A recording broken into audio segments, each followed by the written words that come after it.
प्रभु ईसा में प्यारे भाई और बहनों, प्रसिद्ध साहित्यकार शेक्सपियर ने टेम्पेस्ट नामक एक नाटक लिखा, जिसमें उन्होंने मिलान के शासक प्रोस्पेरो के बारे में कहा है। वे सदा पुस्तक पढ़ने के लिए उन्होंने शासन करने का अधिकार अपने भाई को दिया, एंटोनियो को। एंटोनियो बहुत ही लोभी आदमी थे। उन्होंने महत्वपूर्ण पदों पर आसीन लोगों को निकाल दिया और अपने लोगों को उसमें लगा दिया। और अंत में उन्होंने सोचा अपने अपने अपने भाई की हत्या करे ताकि पूरा अधिकार मेरे हाथ में आ जाए। उन्होंने उसके लिए षड्यंत्र रचा, लेकिन वे अपने भाई की हत्या कर नहीं पाए। भाई वहाँ से भाग गए और एक द्वीप में 12 वर्ष तक जीवन बिताए। फिर उन्होंने वापस आके अपने भाई को हराया और शासन अपने हाथ में ले लिया। इसी प्रकार का एक घटना आज के सुसमाचार में हमने पढ़ा है। एक भूमिधर ने दाख की बारी लगवाई अपने खेत में, चारों ओर घेरा बनवाया और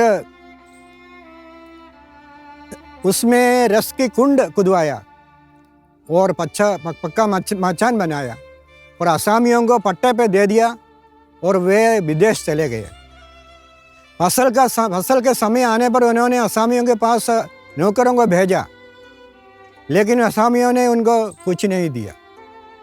उन्होंने उनको भगाया, किसी की हत्या की, किसी को मारपीट की। भूमिधर ने पुनः सेवकों को भेजा और असामियों ने उनके साथ ऐसे ही व्यवहार किया। तीसरी बार भूमिधर ने फिर भेजा, उन्होंने वैसे ही किया। अंत में भूमिधर ने सोचा मैं अपने पुत्र को भेज दूंगा, शायद वे मेरे पुत्र का आदर करेंगे। जब असामियों ने पुत्र को देखा तो उन्होंने आपस में कहा, ये तो उत्तराधिकारी है, हम इनकी हत्या करें ताकि ये खेत ये हमारे हो जाए। उन्होंने उसको खेत से बाहर ले जाके उनकी हत्या की और खेत अपने अधिकार में रखने की कोशिश की। तब भूमिधर वापस आए, उन असामियों का सर्वनाश किया और वो खेत उन लोगों को उन्होंने दिया जो समय पर फसल का हिस्सा वसूल करे। वास्तव में ये घटना हम सबके बारे में प्रभु ने कहा। इस सुंदर विषय की रचना करने के बाद उन्होंने हमें ये दिया कुछ समय के लिए। यदि हम अपनी मर्जी से रहें और स्वार्थ का परिचय देते हुए रहें तो हमारी भी हालत वही होगा। हमें दूसरों की सेवा करनी चाहिए। हमें जिस प्रकार हम आनंदपूर्वक जीवन बिताते हैं, उसी प्रकार हमें दूसरों को जीवन बिताने का अवसर देना चाहिए।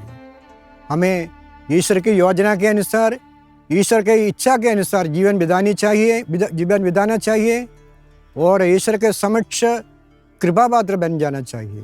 तब हमें अनुग्रह पर अनुग्रह ईश्वर प्रदान करते रहेंगे। पिता, पुत्र और पवित्र आत्मा के नाम पर आमीन।